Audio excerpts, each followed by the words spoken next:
강의이고요. 네. 교수님, 저희 오늘 1시 반 정도까지 마무리하면 되기 때문에 질의응답 정도 고려해서 조금 빨리 끝내주시는 정도로 해주시면 될 것 같습니다. 강의 부탁드리겠습니다. 예, 안녕하세요.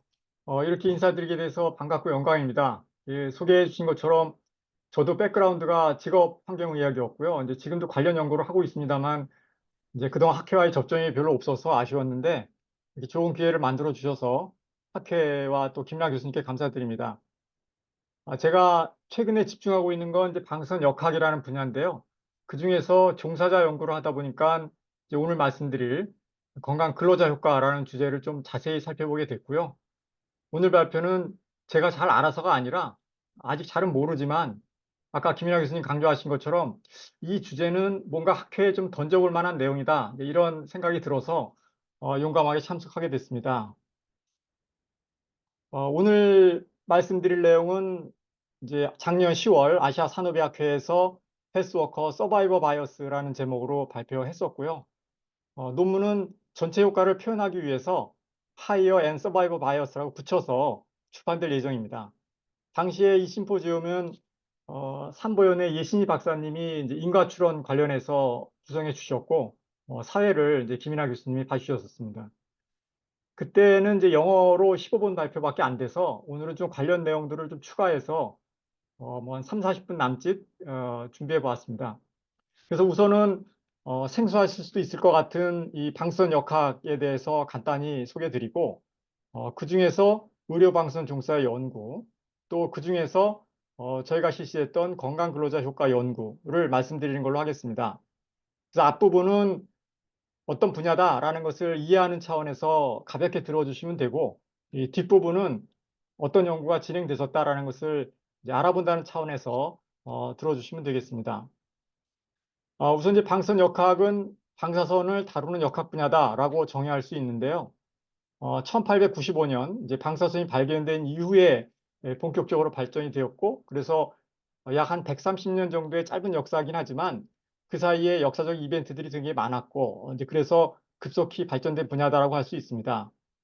이게 역학만이 아니라 방사선 물리학이라든지 뭐 원자력 관련 분야들이 발전이 있었고 이제 이거는 역학 측면에서는 노출 평가를 상당히 정교하게 할 수 있다는 이제 큰 장점으로 작용을 했고요.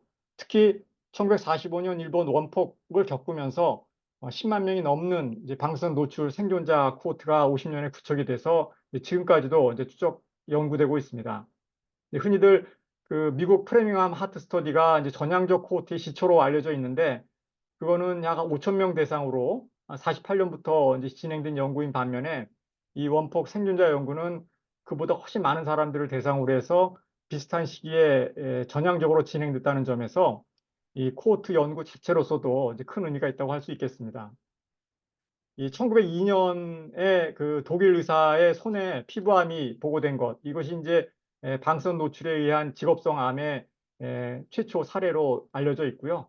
그 외에도 라듐 다이얼 페인터라든지 영상의학과 의사, 뭐 탄강부라든지 원전 종사자들과 같이 이제 직업 코호트들 그리고 진단이라든지 치료 목적으로 그 방사선에 노출되는 이제 연구들을 통해서 급속히 발전된 분야입니다.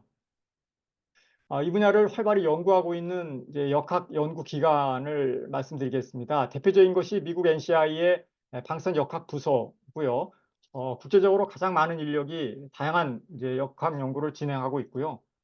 WHO 산하의 국제암연구소 아이약에서도 환경역학 부서에서 방사선 역학을 진행하고 있습니다. 예전에는 미국 암센터와 같이 방사선역학 부서가 독립적으로 있었는데 이제 환경역학 부서와 합쳐지면서 이제 사실상 내용이 좀 축소된 이제 상황이라고 보시면 되겠습니다. 그 이유 중에 하나는 그 당시 이제 아이약 방사선 취입이었던 사람이 이 스페인 바르셀로나로 이주하면서 이 IS 글로벌이라고 하는 잘 알려져 있는 국제 환경역학 연구소를 다른 연구자들과 같이 만들게 되면서 그 안에 이제 방송 프로그램을 이제 운영을 하게 됐습니다.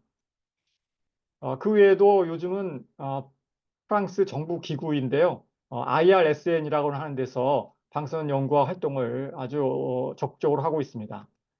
그리고 일본의 히로시마와 나가사키에 있는 방사선 영향재단 RERF라고 하는 곳에서 원폭 생존자들을 대상으로 한 연구에 집중하고 있습니다. 방사선 연구에 대한 국제 기구들인데요. 가장 대표적인 것이 ICRP, 국제방사선 방호위원회라고 하는 곳이 있습니다. 전문가 집단들이 각 분야별로 이제 관련 전문 내용을 어떻게 방사선 방호에 적용할 것이냐를 이제 모색하는 기구이고, 좀 액티브하게 분과별로 활동하는 학회다라고 보시면 되겠습니다. 매우 전문적이고요. 오픈되어 있고, 1950년대에 이미 그 LNT 모델을 방사선 방호에 적용할 정도로 선도적인 면도 있습니다. 2년에 한 번씩 학회처럼 오픈 미팅을 가지고 있는데, 국내에서도 열린 적이 있었고, 작년에 일본에서, 근데 내년에 두바이에서 예정되어 있습니다. 또 하나는 UN 방사선 영향 과학위원회 운스케어라고 하는 데인데요. 여기서는 이제 방호라는 실용적인 측면보다는 과학적 내용 자체를 중요하게 파악하는 것을 목적으로 합니다. 그래서 매년 비엔나에서 모임을 갖고 있는데, 주로 하는 일은 그동안 출판된 방사선 관련 논문들을 리뷰하고 분석하고, 그리고 만약에 또 중요하다고 생각하는 의제들이 있다면 이제 이렇게 보고서들을 통해서 발행하고 있습니다. 그래서 이런 기구들에서 이 책자들을 많이 발행하고 있는데, 이것이 사실상 방사선 연구의 교과서적인 역할을 한다고 보셔도 무방합니다.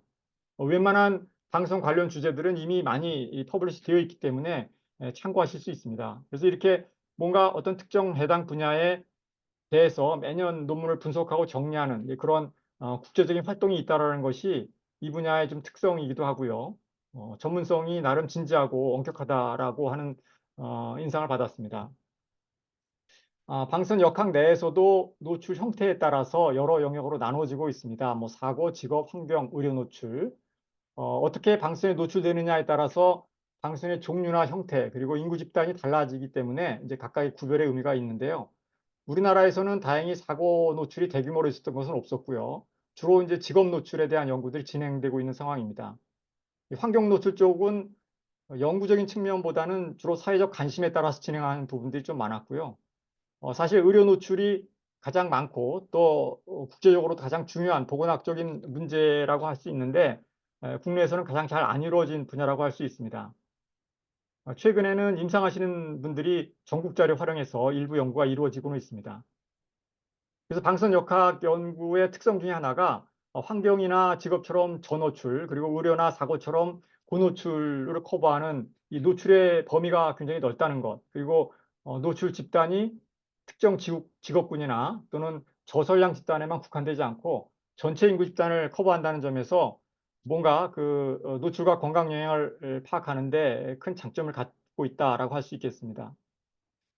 그리고 이제 위에도 추정 분야는 전통적인 역학 연구는 아닌데, 당장의 노출로 어떤 건강 영향이 나타날 것이냐라는 부분에 대해서 답을 좀 빨리 주기 위한 분야입니다. 대표적으로 후쿠시마 사고 시에 WHO에서 방사능 오염으로 어느 정도의 건강 유해도가 있을 것이냐라는 이제 예측, 그런 연구를 이 위에도 추정 연구로 실시한 적이 있었습니다. 이 중에서 이제 오늘 제가 말씀드릴 내용은 직업 노출 관련 분야입니다. 이 직업역학 내에서도 대상자에 따라서 다양하게 연구들이 진행되고 있는데요. 각 군마다 또 다른 특성들이 있어서 학문적으로 기여하는 바들이 좀 다릅니다. 예를 들어서 그 러시아 마약 종사자들인 경우에는 방사선 중에서도 플루토늄이라는 내부 노출에 의한 영향을 좀 보여주었고, 체르노빌이라든지 비파괴 작업 종사자들은 상당히 고설량의 노출이 된 거, 그다음에 뭐 우라늄 마이너들은 라돈 노출에 대한 부분들, 항공기 승무원들은 일반 방사선이 아니라 우주 방사선에 노출되는 특성이 있고, 라듐 다이얼 페인터는 지금은 없어진 직종이긴 하지만 이 라듐이라는 물질이 인간에게 어떤 건강을 영향을 주느냐에 대한 좀 독특한 노출 집단이어서 미국에서 이제 지금도 추적 연구되고 있습니다. 근데 이제 이게 다가 아니라 실제 노출은 되는데 아직 보고되지 않은 직종들도 있다고 봅니다. 예를 들어서 우리나라에서는 동물을 다루는 수의 작업 등에서도 이제 엑스레이 등이 많이 사용되고 있는 것으로 알려져 있는데, 관리가 썩 잘 되는 것 같지는 않습니다. 그래서 뭐 필드에 계시는 분들이 이제 관심을 갖고 찾아주시면 더 좋을 것 같고요. 이 중에서 제가 말씀드릴 내용은 의료 방사선 종사자 연구입니다. 일단 이 집단이 역학 연구 측면에서 갖는 몇 가지 특성을 정리해 봤는데요. 우선 전 세계적으로 전체 방사선 종사자 중에서 가장 많은 인구 집단이고요. 또 지속적으로 증가하고 있습니다. 그리고 면허 시스템을 가지고 있어서 잘 정의가 되어 있고, 정기적으로 개별적인 이제 선량이 관리되고 있는 장점이 있습니다. 그리고 일반 직업역학 같은 데서는 주로 남성 위주로 진행되고 있는데 의료방송 종사자는 여성이 많아서 기존의 남성에서 볼 수 없었던 이제 건강 영향들 또는 성별 상호작용 같은 것도 파악할 수가 있고요. 노출의 형태도 일반인의 형태와 유사해서 이제 간헐적 만성 노출이다라고 정의할 수 있습니다. 그 일본 원폭 생존자 연구가 상당히 고급진 결과를 보여주고는 있지만 이제 고설량에 일회적으로 노출된 그런 상황이기 때문에 일반인의 노출 형태를 반영해 주는 데는 제한이 있습니다. 이제 그에 비해서 직업역학 연구들은 에서 산출된 결과들은 일반인에게 적용하는데 큰 의미가 있다고 할 수 있겠습니다. 그래서 이러한 장점들로 인해서 코호트 연구 차원에서 이제 관심이 많이 되어 왔고요. 이 슬라이드와 같이 국제적으로 의료 방송 종사자들 대상으로 해서 여러 나라에서 코호트 연구들이 진행되고 있습니다. 이 중에서 국제적으로 가장 규모가 크고 활발한 것은 이제 미국 USRT 방사선사 코호트 연구라고 하는 건데요. 1980년대 초반에 시작해서 9만 명 이상, 뭐 14만 명까지도 얘기하는데 그런 미국 방사선사를 모집해서 현재까지도 여러 차례 액티브하게 추적 관리하고 있는 코호트 연구입니다. 이제 반면 우리나라 코호트는 최근에 추적이 돼서 단점이 많은데 그래도 또 최근 건강 노출 영향을 바라볼 수 있다는 데 장점을 동시에 가지고 있습니다. 이 논문은 그 2020년 프랑스 IRSN에서 이제 프랑스 연구를 시작하기 위해서 이제 고찰한 그런 리뷰 논문이었고요. 그래서 여기에는 프랑스 연구가 포함되어 있지는 않습니다만 이후에 활발히 진행이 돼서 지금은 프랑스 메디컬 레디에이션 워커가 다른 것보다 적극적으로 진행되고 있습니다. 이 중에서 오늘 말씀드릴 내용은 이제 국내 진행됐던 이제 코호트 연구입니다. 우선 이제 우리나라 의료방송 종사자 현황을 보시면 인원수가 급격히 증가해서 1996년 모니터링 프로그램이 시작됐을 때 약 15,000명 선이었는데 2022년에 10만 명이 넘어서 지난 20년간 약 6배 이상 증가했습니다. 이거는 전반적인 산업 구조의 변화와 맞물린 현상이고 그래서 앞으로도 의료 산업이 증가하면서 우리나라에서 더욱 증가될 것으로 예상됩니다. 여성이 약 40% 정도 차지하고 있고요. 연간 선량은 이 빨간 줄인데요. 한 2mm 시버트에서 점차 낮아져서 0.4mm 시버트 정도로 감소해 와서 개인의 어떤 평균적인 선량은 높지 않다고 할 수 있습니다. 그런데 이제 개인 간 베리에이션이 크고 또 허용 기준 초과자도 여기 보시면 매년 한 800명 이상 보고되고 있습니다. 그래서 방사선 노출량 모니터링이 지속적으로 필요하고 또 잠재적인 건강 영향도 중요하다라고 볼 수 있겠습니다. 이런 배경하에서 이제 슬라이드와 같이 이제 국내 의료방송 종사 코호트 연구가 진행되었습니다. 국내 의료방송 종사자는 예전에 식약처에서 등록 관리하고 있고 지금은 이제 질병청으로 이완되어 있습니다. 2012년, 13년 당시에 식약처와 또 여러 연구자들이 선량에 등록된 사람들에 대해서 기반 조사를 했었습니다. 그리고 이후에는 중개 시술자들에 대해서 추가적인 조사가 이루어진 적이 있고요. 이렇게 인롤된 후에 이제 노출 정보에 해당되는 방사 선량을 장기 선량, 오간 도어즈까지 산출하고 그리고 이제 2차 건강 자료에 연계한 그리고 역학 지표를 산출하는 이런 과정으로 진행이 됐습니다. 그래서 기본적으로 등록 자료에 기반했던 후양적 코호트 연구다 이렇게 말씀드릴 수 있겠습니다.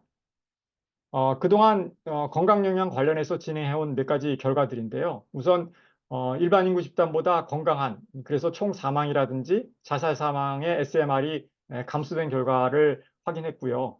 악성 종양의 경우에는 방사선 노출의 관련성을 보통 이제 ERR 초과 상대 위험도라는 지표로 표시되는데 좀 포지티브하지만 유의한 수준은 아닌 정도로 관찰되었고 또 이제 갑상선암의 경우에는 일반인보다 SIR이 높아서 발생 자체나 디텍션이 높기는 하지만 직업적 방사선 노출량과는 유의한 관련성을 찾을 수는 없었습니다. 그 외에도 심혈관 질환의 발생이나 사망도 포지티브하지만 유의한 수준까지는 아닌 것으로 이렇게 관찰이 되었고요. 그래서 지금까지가 다른 나라에서 진행했던 내용을 우리나라에 비슷하게 한번 적용해 봤던 결과들이고요. 결과 자체는 대략 다른 나라의 결과와 비슷한 패턴이라고 보실 수 있겠습니다. 지금부터가 오늘 말씀드릴 좀 새로운 내용인데요. 잘 아시겠지만 건강 근로자 효과는 일반인과 비교했을 때 직업인의 건강 수준이 좋은 것이라고 정의를 할 수가 있는데 이거는 몇 가지 특성이 좀 종합된 현상이다라고 설명하고 있습니다. 주로는 건강 고용 효과, 생존자 효과 두 가지로 나누어 설명하고 있고 이 그림이 이제 그런 흐름을 좀 한눈에 직관적으로 이해하는 데 좋은데요. 건강한 사람들이 처음에 더 많이 취업하고 이후에도 더 많이 종사하는 그런 과정입니다. 근데 이러한 과정이 고정적인 것이 아니라 작업 관련 여러 요인들에 따라서 다르게 나타납니다. 그래서 이 효과의 발생 여부라든지 규모, 방향성에 대해서는 각 인구 집단별로 구별해서 살펴볼 필요가 있겠습니다. 건강 근로자 효과가 왜 중요하냐에 대해서는 이 세 가지 내용이 주로 언급이 되고 있습니다. 기전과 관련된 부분인데요. 첫째는 선택 바이어스로 작용하기 때문입니다. 처음에 직업에 들어올 때 건강한 사람이 선택되는 것과 함께 들어온 이후에도 건강한 사람이 이제 생존된다고 하는 그런 부분인 건데 이 그림 사례에서 보시면 1950년부터 이제 연구가 시작됐다고 하면 대부분의 연구들은 이 이후에 추적이 진행됐던 그래서 초록색의 일부와 이 파란색 사람들만을 대상으로 하게 됩니다. 그리고 이전에 작업을 종사했었던 이 빨간색 종사자들은 이제 포함이 안 되게 되는데요. 그렇게 되면 연구 결과가 이 전체 집단을 대상으로 한 위험도라기보다는 생존했던 이 건강했던 집단의 결과이기 때문에 노출 영향이 과소평가되었을 가능성이 있다라고 판단하고 있고요. 이제 둘째는 이제 교란 작용입니다. 근무를 하느냐 하지 않느냐가 결국 노출에 영향을 주게 되고요. 또 고용 상태가 변하게 된다면 예를 들어서 실직하게 되면 질병이나 사망의 위험도를 증가시킬 수도 있습니다. 그래서 이 근무 상태 또는 근무 기간이 진짜 노출과 건강의 어떤 위험도를 파악하는 것을 교란시킬 수가 있습니다. 그래서 이러한 이유들로 인해서 용량 반응 관련성이 왜곡될 수가 있는데요. 이 그래프에서 보시는 것처럼 고노출 집단으로 갈수록 위험도의 크기가 상대적으로 감소하는 현상이 직업역학에서 흔히 관찰됩니다. 이런 패턴 자체가 맞을 수도 있지만 이게 이제 원래 계속 증가해야 하는 그러한 차원에서 본다면 이 윗부분에서 뭔가 감소했다고 보는 것이죠. 왜 이런 현상이 일어날 것인가에 대해서 여러 연구자들이 이제 탐색을 했고요. 몇 가지 이유들이 제시됐습니다. 그중에 대표적인 것이 건강 근로자 생존 효과에 의한 결과이다라고 설명하고 있습니다. 그래서 이 헬스워커 이펙트라는 주제는 이제 현재 관찰된 위험도 결과가 진짜냐라는 것을 파악하는 것과 관련된 내용이고 이제 이런 주제는 직업역학만이 국한된 게 아니라 이제 바이어스를 해결하라는 일반 역학에서도 흔히 부딪히는 공통된 주제다라고 말씀드릴 수 있겠습니다. 헬스워커 이펙트가 충분히 이해되지 않아서 논란이 된 경우들이 종종 있는데요. 방선역학 사례를 하나 말씀드리겠습니다. 이 연구는 영국 영상의학과 의사들을 1897년부터 100년간 추적한 이제 코호트 연구입니다. 일조자는 에미 베링턴 박사라고 해서 미국 NCI의 방선역학 부서장이었던 사람이고요. 이 마지막 저자는 그분의 지도 교수였던 잘 알려진 이제 리차드 돌 박사입니다. 그 연구 결과는 영상의학과 의사들의 사망률이 낮다라는 이제 이러한 결과인데 이제 이거에 대해서 여러 코멘트들이 있었고요. 그 내용의 주된 내용 포인트는 그러면 저설량 방사선 노출이 건강에 이로운 거 아니겠느냐 그렇게 해석해야 되지 않냐라는 내용들이었습니다. 이에 대해서 이제 돌 박사가 이제 그 결과는 영상의학과 집단의 특성이지 방사선 자체가 몸에 좋은 것은 아니다라고 이제 답변한 바가 있습니다.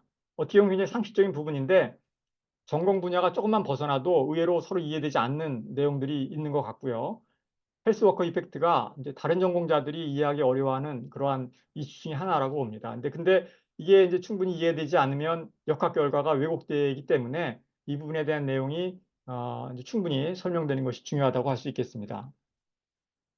역사를 잠깐 보면요. 이 헬스워커 이펙트라는 용어 자체가 공식적으로 처음 인쇄돼서 표현된 게 1974년이라고 합니다. 이 호주 의사이면서 역학자인 그 안토니 마이클이라는 분이 1974년에 이 고무공장 노동자들의 코호트에서 사망률 연구를 하면서 이 헬스워커 이펙트라는 단어를 처음 사용했다는 걸로 알려져 있습니다. 물론 헬스워커 이펙트의 개념적인 내용들은 이보다 훨씬 오래전에 여러 사람들이 이제 언급을 했었습니다. 이제 단어만 이때 등장한 거였고요.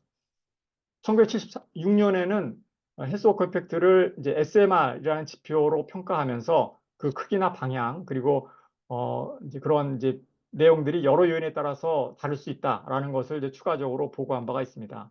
이후에 80년대, 90년대에서는 이런 현상에 대해서 이제 각 직업군별로 탐색하는 과정이 있었고, 2000년대에 들어와서는 그것을 어떻게 정량화하고 줄일 수 있겠느냐에 대한 이제 구체적인 방법들이 개발되고 있다고 보시면 되겠습니다. 그래서 그동안 헬스워커 이펙트를 파악하고 줄이기 위해서 제시된 방법들을 정리해 보았는데요. 우선 건강 고용 효과를 줄이기 위해서 해당 종사자 집단과 유사한 이제 그런 비교군을 갖는 것, 그리고 전체적으로 낮게 산출된 표준합의를 기준으로 해서 그 안에서 어떤 질환이 상대적으로 높거나 낮았는지를 이제 보정하기도 합니다. 만약에 퇴사한 종사자를 파악해서 포함시킬 수 있다면 건강 생존자 효과를 직접 파악할 수 있어서 아이디어하긴 합니다만 현실적으로 어렵기 때문에 이제 다른 이제 방법들이 동원이 됩니다. 대표적으로 최소 추적 기간을 두거나 연구 대상자를 제한하는, 그래서 직업역학에서 흔히 뭐 1년 미만 종사자들을 제외한다거나 하는 부분들, 또는 그 고용 상태라는 정보를 직접 모델에 보정할 수도 있습니다. 이제 이런 기전을 살펴보기 위해서는 이 옆에 대그를 좀 보는 것이 도움이 되는데요. 여기서 X가 노출, T가 질병, 그리고 L이 이제 고용 상태입니다. 이제 이 만약에 L이 교란 작용을 하게 될 때 이 변수를 잡아주게 되는 역할이 이제 지금 말씀드렸던 내용이고요. 또 시차를 둔다는 것도 이 변수 자체를 보정하지 않더라도 최근 노출과 질병으로 가는 이 선을 옵세해서 교란받지 않게 만드는 이제 그런 역할을 하게 됩니다. 물론 그 이전 노출과는 이 교란받는 부분들이 영향이 연결될 수 있기 때문에 보통은 레그도 두고 고용 상태도 같이 보정하는 이제 방법을 적용하기도 합니다. 근데 이제 만약에 이 밑에 이 두 그림과 같은 상황이 되면 이 고용 상태가 이전 노출에 영향을 받게 되면 이제 이것을 과연 직접 보정할 수 있겠느냐에 대한 이제 딜레마가 생깁니다. 왜냐하면 이 근무 상태라는 것은 이전 노출과 질병 간의 그 인터미디에이터로 작용을 하게 되고, 그렇다면 만약에 이 변수를 보정하게 되면 이전 노출에서 질병으로 연결되는 이 간접 효과를 보지 못하게 됩니다. 그리고 만약에 이 고용 상태라는 변수가 직접 연결되지 않고 또 어떤 언론 팩터를 통해서 연결이 된다면 이 L을 중심으로 해서 화살표가 모이는 이제 콜라이더 변수가 돼서 만약에 이 L을 잡아주게 되면 이전 노출 그리고 질병 상태에 대해서 이 언론 팩터가 통해서 길이 열리게 되는, 그래서 노출과 질병 간의 관련성이 왜곡되는 콜라이더 바이어스를 유발할 수도 있습니다. 그래서 이 근무 상태라는 변수가 어떻게 처치돼야 될지 상당히 좀 어려워지는 상황이 됩니다. 이 보정을 하자니 간접 효과를 못 보거나 또는 콜라이더 변수를 초래할 수가 있고, 안 하자니 교란 변수를 작용을 막지 못하고, 이제 이러한 딜레마를 해결하기 위해서 등장한 것이 G 메소드이고, 지금까지 알려진 방법 중에서 가장 어드밴스된 방법이라고 할 수 있겠습니다. 그렇다고 이게 가장 바람직한 방법이라고 할 수는 없고 상황에 따라서 적용할 수 있는 여러 방법 중에 하나의 옵션이다라고 보시면 되겠습니다. 이 G 메소드에는 슬라이드에서 보시는 것처럼 세 가지 방법이 잘 알려져 있습니다.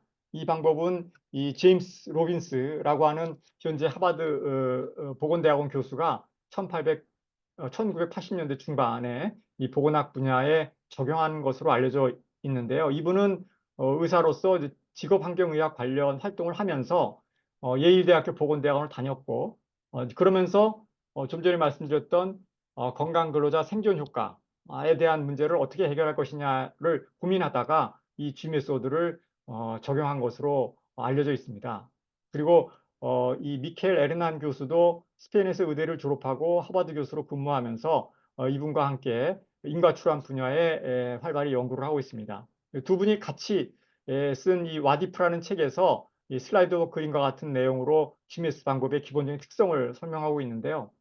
간단히 말씀드리면 일반 인구 집단 연구할 때 두 집단, 노출과 비노출 집단으로 나누어지고 이제 이거를 비교해서 어소시에이션을 보게 되는데, 이게 이제 진정한 의미에서의 코제이션이 되려면 지금 노출이나 비노출과는 상관없이 모두 다 노출이 되는 경우 또는 모두 다 노출이 안 되는 이 가상적인 카운터팩처럴한 상황에서 판단할 수가 있습니다. 이것을 위해서는 전체가 노출되거나 비노출되는 슈도 포퓰레이션을 만들어서 비교하게 되는 방법을 적용하게 됩니다. 그래서 만약에 그런 상황이 되면 결국 같은 사람이 노출되고 동시에 비노출되는 상황이 되니까 이 대그에서 이 노출과 그 결과 외에 다른 이런 변수들이나 라인들 자체를 없애버리는 그런 역할을 해버리게 됩니다. 그러면 이제 아까와 같은 딜레마가 없어지게 됩니다. 근데 이제 이 방법이 의미를 가지려면 몇 가지 가정들이 좀 필요하고요. 이 가정들은 결국 자료를 무작위화시키는 역할을 하게 됩니다. 근데 자료 분석 방법이 복잡할수록 가정들이 더 많아지고 이제 그 가정들에 부합되는 상황이냐를 먼저 따져보는 것이 필요한데요. 그래서 이 방법이 항상 우선적일 필요는 없고 또 산출된 값이 정말 맞느냐에 대해서도 여러 비판이 있을 수가 있습니다. 그렇지만 이런 접근을 통해서 관찰되지도 않는 내용을 이 합리적인 사고를 통해서 추론해낸다라는 점에서는 상당히 매력적이고 배울 게 많은 분야인 것은 사실입니다. 이 슬라이드에서 강조드리고 싶은 것은 이 분야의 시작이 헬스워커 서바이벌 이펙터와 관련된 직업 역학이었다는 거. 그래서 보통은 다른 학문 분야에서 뭔가 이제 따와서 사용하는 경우가 많은데 이 내용만큼은 직업 역학에서 오리진돼서 일반 역학 분야에 이제 큰 공헌을 하고 있는 분야다라고 할 수 있습니다. GMS가 필요한 경우인지를 확인하는 과정을 컴포넌트 분석이라고 하고 사전에 각 변수들 간의 이제 관련성을 확인하는 예비 분석이라고 보시면 되겠습니다. 이제 세 개의 컴포넌트가 주로 있는데 C1은 이전 노출이 현재 노출에 영향을 주는지, C2는 근무 상태가 노출에 영향을 주는지, C3는 근무가 사망이나 질병에 관련성이 있는지 직접 존재할 수도 있고 이 그림에서처럼 언론 팩터를 통해서 연결될 수도 있습니다. 이제 각 경우의 수가 슬라이드에 보시는 것처럼 9가지로 나올 수가 있는데요. 대부분의 경우는 기존에 써왔던 일반적인 분석 방법으로 수행해도 무방하지만 이제 2가지 경우가 그렇지 못한데요. 첫 번째가 이 C2와 C3가 유의하게 나왔을 때 이때는 이제 근무 상태가 교란작용이라는 형태로 등장하는 것이기 때문에 이제 해당 변수를 보정해주는 형태로서 해결하면 되고요. 문제는 이 3가지 모두 다 유의한 경우 이제 그렇게 되면 근무 상태가 이전 노출에 영향을 받고 또 그것이 교란 변수로도 작용하게 되는 그런 상황을 의미하기 때문에 전통적인 방법으로 분석을 하게 되면 바이어스를 유발할 수 있어서 G 메소드를 적용하게 됩니다. 그래서 먼저 연구별로 어떤 상황인지 파악하고 이제 거기에 적합한 보정 방법을 적용하면 됩니다.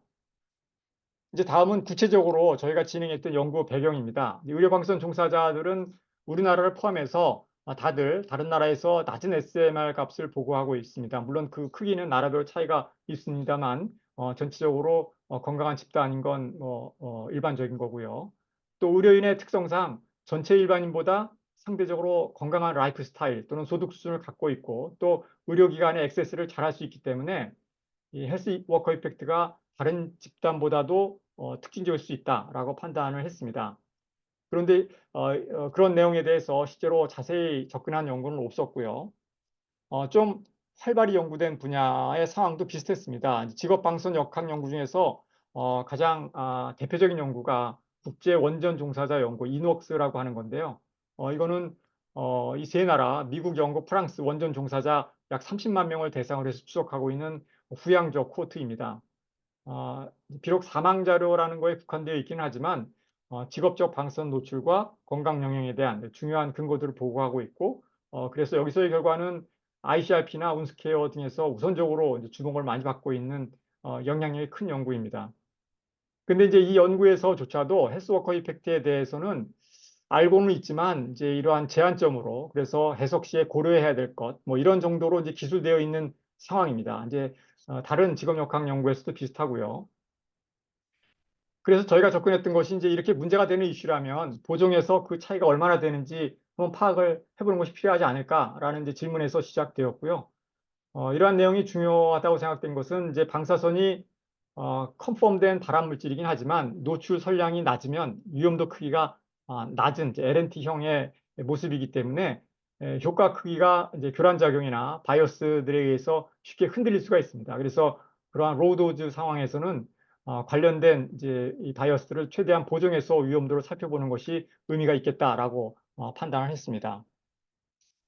연구 내용에서 기존 연구와 좀 경쟁력을 갖기 위해서 발생 사망자료 가치 그리고 남녀 동시 헬스워커 이펙트 중에서도 두 가지 동시 모두 파악하는 이런 걸로 목적을 설정했고요. 헬스워커 하이어 이펙트를 파악하기 위해서는 SMR, SIR 산출을 했습니다. 이거 산출하기 위해서 다차원적인 퍼스니어 테이블을 만드는 게 필요한데 일본 원폭 생존자 코호트를 위해서 만들어졌던 이제 이 에피큐어 프로그램이라는 것이 그 역할을 잘 할 수가 있습니다. 그래서 대규모 코호트 연구를 할 때 유리해서 권장할 만한 프로그램이라고 할 수 있습니다. 헬스워커 서바이버 이펙트를 파악하기 위해서는 G 메소드 중에서 G 에스티메이션이라는 방법을 채택했고요.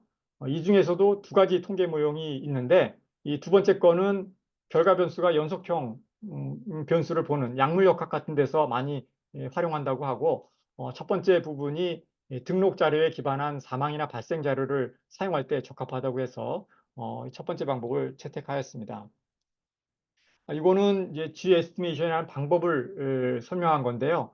이 분석은 공저자로 계시는 경북대학교 통계학과에서 해주셔서 저는 잘 모르는데 이해한 범위 내에서 말씀드리면 이 분석에서 구하고자 하는 것은 이 파란색으로 표현된 서바이벌 타임입니다. 그래서 전체 대상자들이 가상적인로 노출된 경우 그리고 비노출된 경우에서의 생존 시간을 구하고 이제 그거에 B를 산출하는 겁니다. 그래서 이 값을 구하기 위해서 1, 2단계를 여러 번 반복해서 이제 가장 적합한 이제 푸사의 값을 구하는 과정을 밟습니다. 그리고 이제 이렇게 산출된 생존 시간 B라고 하는 것은 역학에서 흔히 사용되고 있는 하자드 레이셔가 아니기 때문에 직접 해석하는 데는 제한점이 있습니다. 그래서 그것을 전환시키게 되는데 이를 위해서는 와이블 회귀 분석이라고 하는 것을 통해서 물론 전환을 하게 됩니다. 그렇게 되면 이제 헬스워커 서바이버 바이어스를 보정할 때와 그렇지 않을 때의 위험도를 비교할 수가 있게 됩니다. 다행히 스테타의 프로그램에서 패키지가 있기 때문에 이걸 이제 조건에 맞추어서 적용했습니다. 진행 과정인데요. 결과 변수는 전체 사망이나 암, 고용암, 혈액종양 그룹으로 구분을 했고 세부 질환별로도 해보긴 했는데 아웃컴이 작아서 좀 불확실성이 커서 결과에 포함시키지는 않았습니다. 이 노출 변수는 총 누적설량이 1mS 이상과 이하로 2분에서 설정을 했고 공변량으로는 이제 이런 변수들을 사용했고 이제 컴피팅 리스크 고려하기 위해서 가중치 적용했고요. 우리나라에서 그 설량 모니터링 프로그램이 공식적으로 시작된 것이 1996년이기 때문에 프로그램이 시작된 이후 사람들을 대상으로 좀 인세션 코호트, 별도의 이제 코호트를 구축해서 민감도 분석을 진행했습니다. 왜냐하면 모니터링 추적 시작 전에 이미 이제 건강에 문제가 있는 종사자들은 퇴사할 가능성이 이제 높을 수 있기 때문입니다. 근데 그 규모가 약 13% 정도밖에 안 되기 때문에 실제로는 전체 대상자에서의 결과와 큰 차이는 없었습니다. 결과를 보시면 그 사망은 이제 SMR의 경우 남녀 모두 유의하게 감소했고요. 악성 종양의 경우가 전체 사망보다 좀 높은데 이거는 악성 종양이 비악성 종양보다 하이어 이펙트가 더 크기 때문이고요.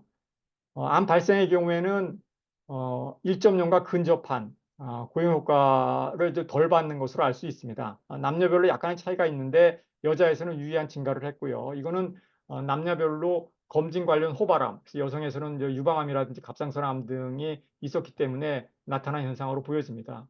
갑상선암의 경우 남녀 모두 그 오버 다이그노시스가 있기 때문에 이걸 제외하고 한번 살펴보면 예상한 대로 SIR 값이 좀 감소되는 것을 볼 수가 있습니다. 그래서 의료인들이 검진을 자주 받아 생기는 영향으로 판단할 수 있었고요. 추적 기간별로 보면 첫 10년 미만에서 가장 높은 값을 보이다가 그 위에 감소하는 양상을 보여주고 있습니다. 그래서 추적 기간이 짧은 사람들이 상대적으로 건강하지 못한 집단이다라는 것을 의미합니다. 어쨌든 국내 의료방송 종사자들은 상대적으로 큰 건강 고용 효과를 갖고 있다라고 할 수 있겠습니다. 이거는 이제 컴포넌트 어널리시스 결과인데요. G 메소드를 해야 하는지 말아야 되는지에 대한 사전 예비 분석 결과입니다. C1은 누적 노출량이 높은 종사자가 이제 계속 근무를 하게 되는, 그래서 떠날 위험도가 낮은 경우, 이제 C2는 직장을 그만둔 경우 누적 선량이 낮을 가능성이 있는 거고, C3는 직장을 떠난 종사자가 사망 위험이 높다라는 것을 보여주고 있습니다. 물론 암 발생인 경우에는 유의한 차이가 없긴 했습니다. 이러한 결과들을 종합해 왔을 때, 이 만약 근무 상태라는 것을 보정하지 않으면 바이어스가 초래될 수 있고, 따라서 이런 상황에서는 전통적인 방법보다는 G 메소드로 보정하는 것이 바람직하겠다라는 것을 확인했습니다. 이 슬라이드가 이제 헬스워커 서바이버 바이어스를 이제 보정한 내용인데요. 남녀별 와이블 G 에스티메이션 값이 나와 있습니다. 여기서 이 와이블이라는 분석은 이제 A 상황을 보시면 되는데, 근무 상태가 이제 교란 변수로 작용해서 전통적인 방법으로 보정한 상태다라고 보시면 되고, G 에스티메이션은 이 B 상황, 그래서 교란 변수이면서 동시에 이전 노출에 영향을 받는다라는 이런 상황까지를 추가적으로 보정한 값이라고 보시면 되겠습니다. 그래서 남성에서 1.26이었다가 보정을 하게 되면 2.55로 약 50% 유의하게 증가된 위험도 값을 보였는데, 이거는 만약에 전통적인 분석 방법으로 했다면 그러면 실제 2.55인데 1.26만 관찰되는, 그래서 실제의 위험도가 저평가될 수 있다라는 이제 의미로 보시면 됩니다. 이제 암 발생의 경우에는 약간 덜 증가하긴 했지만 여전히 30% 정도는 증가된 결과를 보여주었습니다. 이제 반면에 여성인 경우에는 유의하진 않았지만 이제 양상이 좀 반대로 나타났습니다. 이제 이러한 남녀 차이는 결국 누가 직장을 그만두느냐에 따라 달라지는 것으로 보여지고, 남성의 경우에는 이제 일을 하다가 노출이 증가되고, 또 건강 상태가 좋지 않은 사람들이 상대적으로 더 많이 그만두는 전통적인 이 헬스워커 서바이버 바이어스에 대한 모양으로 설명될 수 있는 반면에, 여성인 경우에는 오히려 상대적으로 건강한 사람들이 직장을 그만두게 되는, 예를 들어 결혼이나 육아로 인한 퇴사가 대표적이라고 할 수 있겠는데요. 그렇게 되면 그 이펙트의 방향이 이제 반대로 나올 수도 있게 되겠습니다. 그래서 두 군의 차이가 좀 특징적이었고요. 물론 이제 여기서 이제 이러한 차이가 전적으로 헬스워커 서바이버 바이어스 때문만이겠느냐라는 이제 부분에 대한 해석은 좀 조심스러울 수 있습니다. 왜냐하면 바이어스가 중요한 이제 이유이기도 하지만 두 값을 산출하는 방법상의 차이가 있기 때문에 절대 수치 자체를 그대로 받아들이는 거에는 여러 코멘트들이 있었습니다. 이제 그럼에도 불구하고 최소한 건강 근로자 생존 효과라는 것이 기존에 알려진 효과 크기에 의미 있게 영향을 줄 수 있다. 그리고 그 양상이 남녀별로 다르게 나타날 수 있다라는 메시지는 분명하다고 할 수 있겠습니다. 그래서 저희 연구 결과를 요약하자면, 직업역학 연구에서 헬스워커 이펙트 파악과 보정이 중요하다. 특히 사망력 정보를 사용한 남성 연구에서는 위험도가 과소평가될 수가 있기 때문에 관찰된 결과를 해석하는 데 주의해야겠다. 그리고 헬스워커 이펙트가 나타나는 양상이 성별로 다르기 때문에 크기의 문제만이 아니라 방향성이 다를 수가 있기 때문에 성별로 구별해서 파악하는 것이 중요하다고 할 수 있습니다. 그리고 발생보다는 사망 지표에서 이 효과가 더 잘 나타나기 때문에 바이어스를 줄이기 위해서는 가능한 발생 자료를 사용하는 것이 유리하겠다. 그런데 헬스워커 이펙트는 각 인구 집단별 특성이나 취업을 둘러싼 당시 사회적 환경에 따라 달라질 수 있기 때문에 각 인구 집단별로 각각 탐색되는 것이 필요하다라는 내용입니다. 최근에 이제 국내도 그렇고 국내적으로 상당히 많은 직업 코호트가 구축이 되었고, 이를 통해서 많은 연구가 진행되는 것으로 알고 있습니다. 이제 이때 건강 근로자 효과라는 것이 충분히 반영됐는지를 좀 살펴보는 것이 보다 정확한 이제 노출과 건강 영향을 파악하는데 중요하겠다는 의미입니다. 그래서 오늘 발표 마무리를 하자면, 헬스워커 이펙트는 직업역학만이 아니라 여기 지금 여러 이름으로 표현된 것처럼 역학 연구 전반에 걸쳐서 흔히 부딪히는 바이어스나 인과성에 관한 이슈이기 때문에 이 주제 자체가 확장성이 크다라고 할 수 있겠습니다. 근데 이제 이 주제 자체가 직업역학 특유의 이슈이기 때문에 이왕이면 직업환경의학 분야에서 관련 연구들이 많이 진행되면 좋겠다라는 말씀이 테이크홈 메시지라고 생각하시면 되겠습니다. 주제와 관련돼서 좀 더 진행이 되면 좋겠다라는 내용들도 몇 가지 추가해 왔는데요. 우선은 좀 다양한 직종들에서 이 효과가 보고되는 것이 필요하고 그러므로 인해서 개념이 좀 확대될 필요가 있다고 봅니다. 기존에는 주로 블루칼라 워커를 중심으로 해서 건강 상태가 나빠지는 것을 보는 측면이었는데 점차 직업이 다양해지고 여러 건강 증진 프로그램이라든지 조기 발견의 효과가 있기도 하고 해서 좀 이로 인해 나타나는 효과는 과거와는 좀 다른 양상일 수 있고 이제 그것을 파악하기 위해서는 좀 다양한 직종별로 이제 결과가 나오는 것이 필요하겠다라고 봅니다. 그리고 헬스워커 이펙트를 평가하고 보정하는 방법론적인 부분도 좀 탄탄히 세팅되고 확산될 필요가 있어 보입니다. G 메소드 같은 방법이 개발되긴 했지만 이제 그 안에서도 여러 방법들이 비교되면서 그 차이가 얼마나 되는지 어떤 방법이 직업 역학에 가장 적합할 것인지를 정리해 놓으면 여러 사람들에게 유용할 것으로 보입니다. 그리고 이제 각 직종별 건강 고용 효과와 건강 생존 효과를 각각 크기를 비교해서 살펴보면 각 직종을 평가할 때 좀 더 건강 측면에서 바라보는 데 도움이 되는 어떤 지표 개발도 가능할 수 있지 않을까 생각이 되고요. 마지막으로 헬스워커 이펙트가 있다 없다 뭐 얼마나 있냐라는 것에 그칠 게 아니라 그 효과가 어디서 오는지 소스를 파악하는 것이 궁극적으로 이 바이어스를 줄여서 현재 관찰된 위험도를 올바로 해석하는 데 큰 도움이 될 수 있겠습니다. 예, 여기까지가 제가 알고 있는 범위 내에서 말씀드렸고요. 혹시 제가 잘못 알고 있었거나 미처 언급되지 못한 관련 내용이 있으면 추가해서 알려주시면 감사하겠습니다. 네, 교수님, 감사합니다. 너무너무 재밌었습니다. 너무 재밌게 잘 들었고요.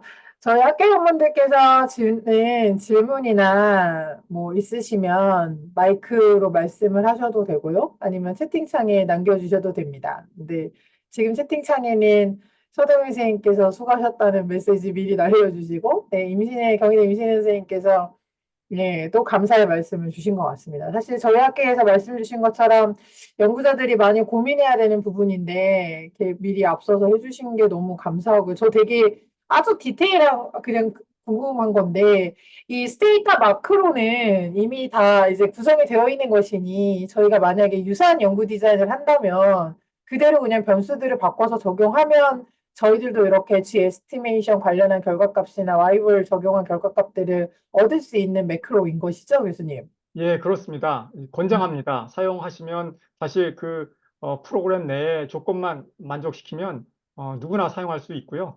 음, 근데 이제 지금까지 개발된 매크로는 그 노출 변수를 이제 바이너리로만 음, 활용을 하더라고요. 그래서 네. 저희도 이제 노출이 됐느냐 안 됐느냐라고만 정보를 넣었는데 연속 변수를 활용한 매크로는 아직 개발되지는 않았습니다. 혹시 뭐 R이나 이런 데도 유사한 매크로들이 있나요? 굳이 스테이터로만 되어 있는 이유가 궁금해서. 그렇지는 않고요. 네. 잘 하시는 분들, 또 외국의 연구자분들은 알로도 많이 직접 하시는 것 같아요. 근데 이제 음, 저희는 사실 뭐 배워가면서 잘 모르는 부분이기 때문에, 네네. 어, 그래도 좀 안정되게 프로그램이 세팅된 이제 스테타라는 걸 그냥 패키지로 해서 썼던 것 뿐이고요. 음. 더 잘하시는 분들은 충분히 뭐 R이나 기타 다른 프로그램으로도 분석 가능한 걸로 알고 있습니다. 백도명 교수님 손 들어주셨는데 질문 주십시오. 예. 이은주 선생님 아주 좋은 강의 잘 들었습니다. 아, 지금 이제 건강 근로자 효과에 대한 그거를 컨트롤해서 실제 다른 어떤 제대로 된 그 이펙트가 어떻게 될 것인가를 보는데 지금 그 맨 처음에 아마 그 이 건강 근로자 효과를 고용의 시점에서 보는 거하고 를 말씀해 주셨는데 이제 그건 제가 어, 결과를 듣지 못한 것 같아서 그게 이제 어떻게 그 분석을 했는지 이걸 한번 좀 듣고 싶고 또 하나는 이 도즈 리스판스에 대한 것을 여기서 어떻게 볼 수가 없는지 내지는 그 군을 몇 개로 쪼개서 뭐 낮은 군이든 높은 군도 이렇게 다시 또 쪼개서 그 차이가 어떤 식으로 벌어지는지를 볼 수는 없었는지 하는 걸 한번 좀 물어보고 싶습니다. 예, 뭐, 그, 추가해서 해야 될 내용을 말씀해 주신 걸로 이해가 됩니다. 그, 고용 시점에 대한 부분을 이제 먼저 말씀을 드리면, 이제 종사자가 이제 처음에 들어와서, 이제 어떤 사람은 계속 근무하고 어떤 사람은 근무하지 않는 이제 이런 상황으로 변화가 되는데, 그 판단을, 이제 배지 선량을 이제 착용하는 경우와 그렇지 않은 경우로, 파악을 해서요. 그, 이제 그 배지를 계속 차고 있는 사람인 경우에는 계속 고용되는 거. 그리고 중간에 어느 시점에서 그 배지를 착용하지 않은 사람은 이제 중간에 그만둔 경우. 또 나중에 또 몇 년 뒤에 다시 배지를 착용하게 되면 다시 또 고용한 경우. 뭐 이런 식으로 그 고용 상태라는 게 이제 시간에 따라서 변화되는 이제 그러한 개개인에 대한 정보가 들어간 거고요.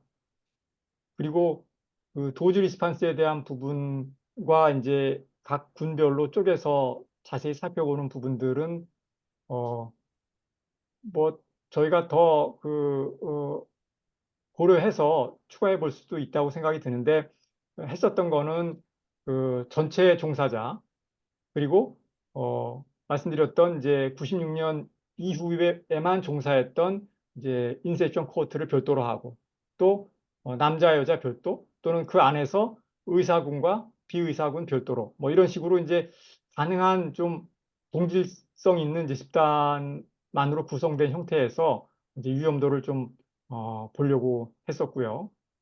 뭐 그렇지만 이제 뭐 충분히 자세히 뭐 나누어졌다고 하기는 어렵고요. 중요한 변수가 있으면 그거에 맞춰서 또 층화 분석을 좀 해볼 의미는 충분히 있다고 봅니다.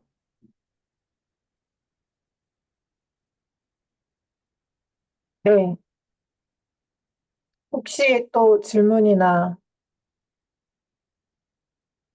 교수님 저 그 마지막 테이블에 보면 그 솔리드 캔서들은 통계적으로 유의한 결과가 나왔는데 건강 근로자 효과를 고려했을 때 말씀 주신 G 에스티메이션을 하면 근데 왜 헤마톨로지 캔서, 헤마토포ie틱 캔서는 신뢰 구간이 굉장히 넓더라고요. 발생 자체가 적어서 생기는 문제인가 싶어서요. 방사선이면 얘 또 의미 있게 나와줘야 되지 않을까? 이런 생각이 살짝 드는데 그게 없어서 궁금했습니다. 예, 맞습니다. 예, 네. 예, 그 혈액 종양이 그 방송 쪽에서는 이제 카디널 디지라고 해서 좀 가장 먼저 튀어야지 뭔가 좀 스토리가 합리적으로 잘 풀어나갈 수 있는 부분이긴 한 건데 일단 이제 발생 자체가 좀 적기도 했고요. 그리고 이제 이 분석 자체가 그 샘플 사이즈를 기존 분석보다 상당히 더 많이 요구하는 것 같더라고요. 그러니까 이게 이제 가상적인 상황에서 완전히 노출되고 그렇지 않은 부분을 가정하다 보니까 네. 그 질병자와 비질병자 간의 그 노출 히스토리, 그러니까 한때 노출된 게 아니라 그 이전의 노출 그 히스토리들이 잘 이렇게 매칭이 돼야 되는 이제 사람들이 분석이 되는 걸로 되어 있거든요. 그러다 보니까 샘플 사이즈 부분에 있어서 기존보다 훨씬 더 좀 많은 이제 숫자가 요구되는 걸로 이렇게 이해하고 있습니다. 그래서 어쨌든 좀 이제 언스테이블 한 건 사실이고요. 그래서 지금 뭐 혈액 종양 자체에 대해서 뭐라고 얘기하기는 좀 이렇게 단언하기는 좀 어려운 상황입니다. 이게 돌아갈 때 미싱 밸류가 많으면 아예 분석에 포함을 안 하나요? G 에스티메이션도? 예, 그렇게 되더라고요. 그래서 이 네. 슬라이드에서 보시는 것처럼 여기 지금 이렇게 라인으로 되어 있는 건 이제 컨버전시가 안 된, 산출이 안 된 형태거든요. 그러면 미싱된 케이스들, 그러니까 변수들이 어느 정도 이상 미싱된 경우에는 그냥 이제 그 케이스를 드랍하는 경우로 지금 분석이 이루어진 거죠, 선생님. 예, 그렇게 이해하고 있습니다. 네. 보통 요새 뭐 뭐지? 머신러닝 프레딕션 이런 것처럼 이제 이렇게 하는 경우들은 몬테카를로 돌리고, 뭐 어쨌든 이런 경우들은 대부분 다 미싱률이 높으면 다 드랍을 하더라고요. 그래서 사실 저희 약간 그런 게 고민이긴 하거든요. 요즘 분석하거나 연구할 때 이거를 드랍을 해도 되는 거냐, 아니면 미싱을 어떻게 처리를 해야 하는 거냐 이런 고민들이 살짝 있어서 네, 예, 궁금했습니다. 네. 예, 저도 고민입니다. 네. 지금 김정민 선생님께서 이녹스에서 고용함 중에서도 폐암의 영향이 다른 고용함과 다른 이제 영양 반응 관계를 보였는데 갑상선암처럼 오버 다이아그노시스 되는 것들도 있을 건데 이런 이제 예를 들면 폐암과 다른 이제 서브 암종에 대한 분석들이 좀 이루어졌었는지를 질문하신 걸로 이해했습니다. 예, 이녹스에서 이제 현재까지 보고된 이제 논문들이 주로는 솔리드 캔서 그리고 헤마토포이틱 캔서 이렇게 두 개로만 이제 보고가 됐었습니다. 그러다가 최근에 이제 나온 지 몇 주 안 되는데요. 이제 이녹스에서의 개별암 정보가 AJ인가에서 보고가 됐어요. 그래서 개별 종양에 대한 이제 위험도를 살펴보시면 이제 그 논문을 보시면 되는데요. 그, 그 부분에 대한 값이 얼마나 솔리드하냐에 대한 부분은 좀 여전히 좀 확신이 없어서 대체적으로 이제 그룹 레벨에서의 결과에 좀 많이 무게를 두고 있는 것 같습니다. 그리고 지금 이제 여쭤보신 것처럼 폐암에 대한 부분에 대해서는 이제 그게 자료 연계 코호트다 보니까 폐암과 관련된 여러 결함 변수를 개인적으로 보장하지 못한 약점이 있어서 뭐 이제 여러 다른 이제 간접 방법을 통해서 흡연에 대한 내용이나 뭐 성면 노출이라든지 뭐 이런 것들을 보정하는 부분들이 좀 있었습니다. 근데 그럼에도 불구하고 조금 이제 다른 차이가 있음에도 불구하고 상당히 방성과의 선형적인 연관성이 뚜렷하다. 뭐 이런 부분들은 좀 보고가 된 것으로 알고 있고요. 지금 갑상선과 같이 폐암에 있을 어떤 진단 문제, 뭐 이런 부분으로까지는 설명하는 것 같지는 않습니다. 왜냐하면 폐암에 대해서 뭐 진단이 이녹스 대상자들에 대해서 특별히 더 많이 있거나 뭐 이런 형태가 지금 뭐 미국, 영국, 프랑스 종사자들한테 있었던 건 아닌 것 같고요. 글쎄 우리나라 같은 경우는 뭐 종사자들한테 혜택을 주기 위해서 여러 뭐 CT 검사도 하고 뭐 그런 프로그램이 많이 있어서 어떨지 모르겠지만 최소한 이 세 나라에 있어서는 또 이제 과거 사람들도 굉장히 많고 해서 검진에 관계된 부분들의 이슈는 별로 없는 것 같고요. 다른 이제 리스크 팩터에 대한 부분들을 이제 고려를 많이 하는 것 같습니다. 근데 그럼에도 불구하고 상당히 탄탄하게 어, 선형적으로 증가하는 이제 그러한 위험도를 이 이녹스에서 잘 보여주고 있고요. 뭐 직업 역학 코호트 중에서 가장 좀 잘 진행되는 연구라고 생각되고 있습니다.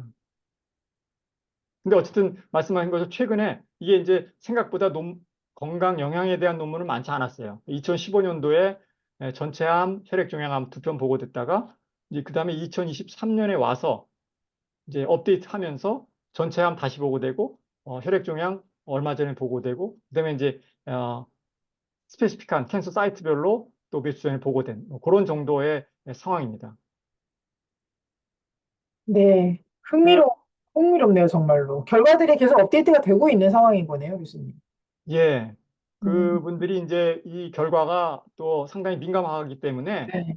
상당히 아주 철저하게 또 많은 노력을 기울여서 이게 출판하시는 것 같아요. 음, 지금 요 관계에서 좀 홍보를 하자면 아까 슬라이드에서 보여드렸지만 이녹스 연구를 주로 많이 활동하고 있는 사람이 이분 데이비드 리차드손이라는 지금 이제 UC 어바인으로 옮긴 이제 교수님인데요.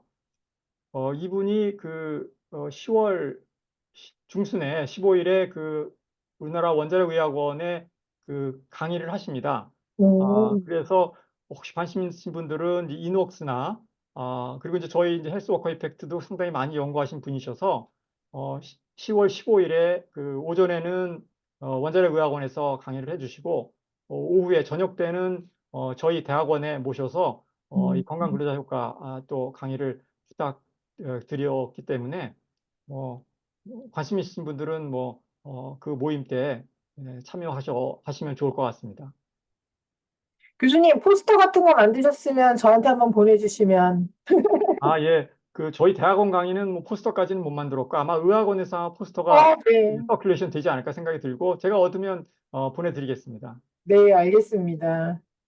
사실 제가 처음에 코자리퍼런스 관련한 그 아까 보여주셨던 와디프라는 책을 보기 시작했을 때 이 사람들이 헬스워커 이펙트를 어떻게 해결할까를 가지고 코자리퍼런스를 고민했다는 사실이 되게 인상적이었던 것 같아요. 그게 이제 이게 이 동네에 있는 째만한 사람들만 고민하는 게 아니구나 막 이런 게 되게 반가웠던 것 같고 그걸 그렇게 만들어내는 것에 대한 뭐 놀라움 같은 것들도 좀 있었던 것 같은데 그게 이제 어쨌든 사실 이제 코자 인퍼런스라는 되게 큰 분야의 방법론으로 발전이 되었고 그 와중에 이제 저희가 이제 캐치업을 하고 헬스워커 이펙트라는 느낌으로 이제 저희들은 바이어스를 어떻게 컨트롤 거냐는 느낌으로 캐치업을 하고 있는 상황인 것 같습니다. 저희 학회가 많이 같이 고민하고 각자 저희 학회 연구원들이 학회에 계신 학회원들이 운영하고 계신 여러 가지 코호트들에 적용해 보면서 결과들이 나왔으면 좋겠고 특히 지금 주신 건 이제 로우도즈 라디에이션이 진짜 이펙트가 있는 거냐 없느냐가 되게 이제 예민한 네, 민감한 사안인데 결과들이 그렇게 나와서 매우 굉장히 탄탄한 분석을 통해서 나와서 재밌게 봤습니다. 네, 혹시 제가 지금 네, 말씀하시는 것 중에서 제가 좀 네, 추가하고 싶은 말씀 드리는 거는 로우도즈에 대한 애매함 이런 부분들은 사실 역학 쪽에서는 좀 표현이 적합하다고 보지는 않거든요. 그러니까 그 부분을 자꾸 부각시키는 부분들은 역학이 아닌 다른 쪽에서는 이제 그렇게 바라볼지 몰라도 방선 역학 쪽에서는 그 부분에 대해서 상당히 나름 연구와 평가를 많이 해놨어요. 그래서 이제 2020년도에 JNCI에서 시리즈로 퍼블리케이션 했는데 이제 미국 NCI 내에서 이제 방사역학 부서에서 사람들이 못 믿는다. 그럼 도대체 이 로우도즈 레디에이션 연구들이 정말 의미가 있느냐 없느냐라는 것을 갖다가 철저하게 한번 이제 비교 평가해서 분석한 그런 이제 그 논문을 시리즈로 실었거든요. 그래서 거기서의 결과는 이제 100ml 미만이라고 하더라도 그것이 충분한 의미가 있는 선형적 증가 모델이다라는 부분들을 기존 연구 결과를 통해서 얘기를 하고 있어서 물론 이제 뭐 그게 10ml 시버트 미만으로 내려가는 것까지는 좀 조심스러울 수는 있어요. 그렇지만 수십 미리 그레이 정도에서 로우도즈가 애매하다 이런 표현은 이제 방선 역학 쪽에서는 잘 안 씁니다. 이거는 우리 상황에서 봤을 때는 인과관계가 있다라고 생각하고 있거든요. 네. 제가 여쭤보고 싶은 걸 딱 말씀해 주셔서 너무 감사합니다. 네, 저희 쪽에서도 워낙 핫한, 이제 환경 쪽에서 핫할 수도 있긴 하지만 저희 쪽에서도 이제 저설량 말씀하신 이 로드즈 익스포저가 있는 직업군들에 대한 문제들이 고민이 있어가지고요. 네, 말씀 너무 감사합니다. 근데 오늘, 이제 네, 죄송한데 근데 네, 이제 그 크기에 대한 부분들이 네, 그렇다고 해서 그게 엄청난 규모의 크기냐 이런 음, 부분들은 또 좀 밸런스 있게 평가할 필요도 있다고 봅니다. 그러니까 이제 그런 말을 하게 되면 이제 다른 사람들이 불편해하는 것이 마치 이제 그것이 굉장히 큰 위험도로 또 해석되는 부분들이 있는데 인과성이 있다라는 것과 또 네. 그것으로 인한 위험도의 크기의 규모와는 또 별도로 구별해야 될 부분이기 때문에 좀 이제 같이 이제 밸런스 있게 판단할 필요는 있어 보입니다. 네, 아주 정확한, 네, 말씀 감사합니다. 저희 아마 그 방법론적으로도 그렇고, 그다음에 지금 라디에이션 관련한 여러 가지 고민들에 대해서도 되게 좋은, 내용들을 전달해 주신 것 같고, 아마 저희 학회원들도 앞으로 연구를 하고 진행하는데 많은 도움을 받을 수 있을 것으로 생각이 됩니다. 교수님, 저희 학회 때도 자주 뵈어요. 네, 저도 좋겠습니다. 자주 네. 모시겠습니다. 네. 네, 이제 시간이 돼서 마무리를 하도록 하겠습니다. 오늘 너무 알차게 강의 준비해 주신 이워진 교수님께 진심으로 다시 한번 감사드리고요. 바쁜 시간 저희 강의 참여해 주신 저희 학회원분들께도 진심으로 감사드립니다. 다들 고생 너무 많이 하셨습니다. 감사합니다. 예, 고맙습니다.